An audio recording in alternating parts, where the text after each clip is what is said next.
If you are a human being, the very thing that you've committed yourself to is the procreation of the species. If you do not save your children by placing on the table right now that you can be proud of turning to your children to and say, I did this, not large, small and discreet, in order that the footprint, the heavy footprint that I leave behind, might be gentler for you to walk through. That is the criticalness of the invitation right now. Because if we do not do that, we will leave behind a depleted universe for our children and our children for their children.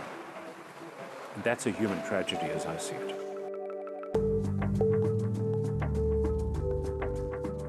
I had one of those seminal discussions with Ian where time stands still and you have a synchronicity of ideas about the imagination, about dreaming, about the world and how we navigate our way through the world. We don't navigate our way through the world by thinking. We navigate our way through the world by dreaming.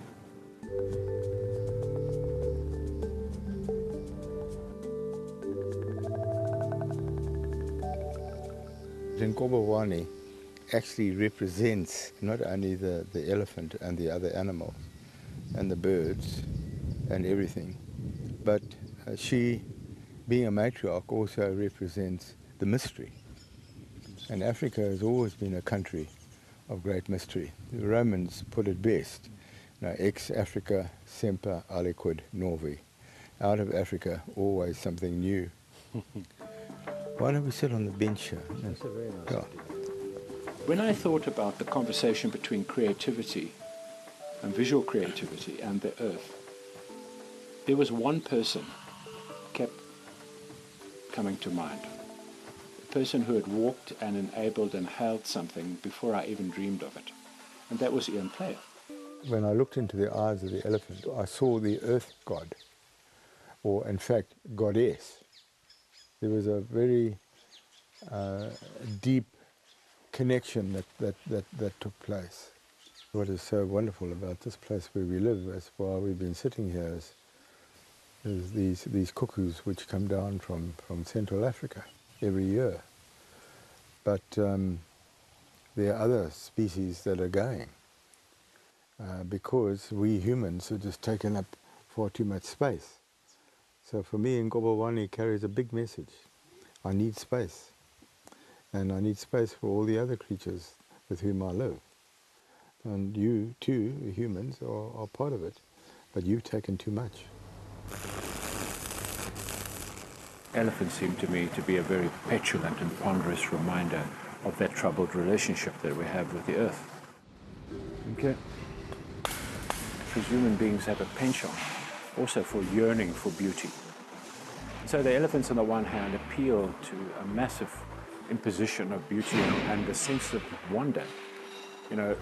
I think that when we were kids, we were imbued with a sense of wonder. The elephants allow adults even to have a sense of wonder about what they are. So that's firstly and foremostly a very important part of the message of the elephant. It's a distressed world where in fact a metaphor of beauty and wonder presents itself as a moment to contemplate a number of other issues which are potential and inherent to the human condition. See, the elephant is a pathfinder. Wherever you go in Africa, the original roads were made by the elephant. And so I see Ngobelwani now as a 21st century pioneer. She is making a new track.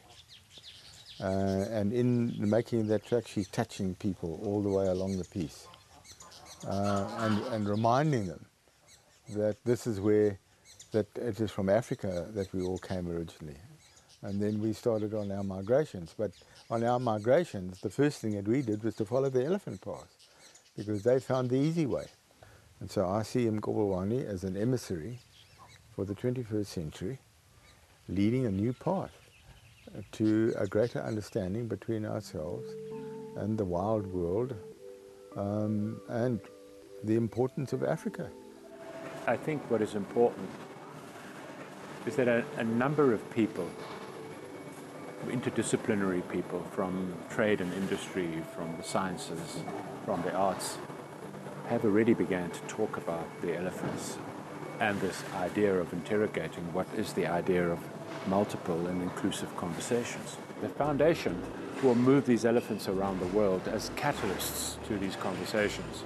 I'd like to place an elephant on either side of the wall that separates Israel and Palestine, and have them just leaning against that wall till such time as the wall is removed, or they find a basis for that wall to be removed. In the meantime, the elephants can just wait. And they can petulantly remind us of the urgency for that problem to be solved. That's like one type of interaction. Another type of interaction is that elephants can go into a number of spaces. They don't have to be the highly charged space of the museum or the gallery. They can be the shopping mall.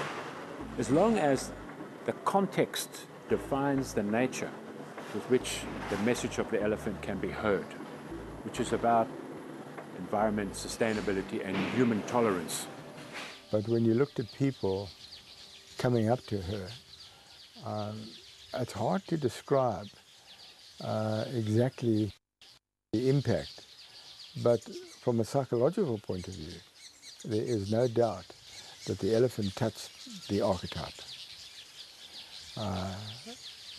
It was an archetypal experience that they were having, and one could see the expression on their faces as they walked up to it, and particularly the younger people touched it, and the Zulu people, you know, when they are surprised, they go howl. And I watched this happening. So this animal then became alive. She's alive.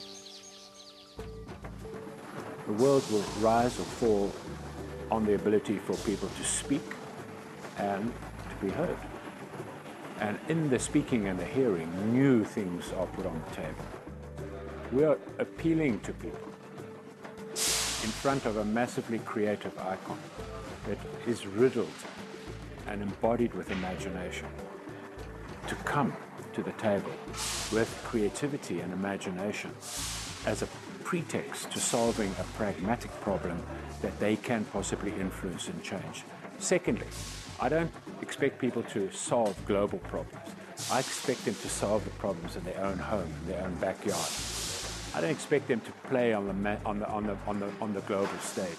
I'm inviting them to play on the home stage, on the intimate stage, on the loved and the beloved stage, where everything is at stake.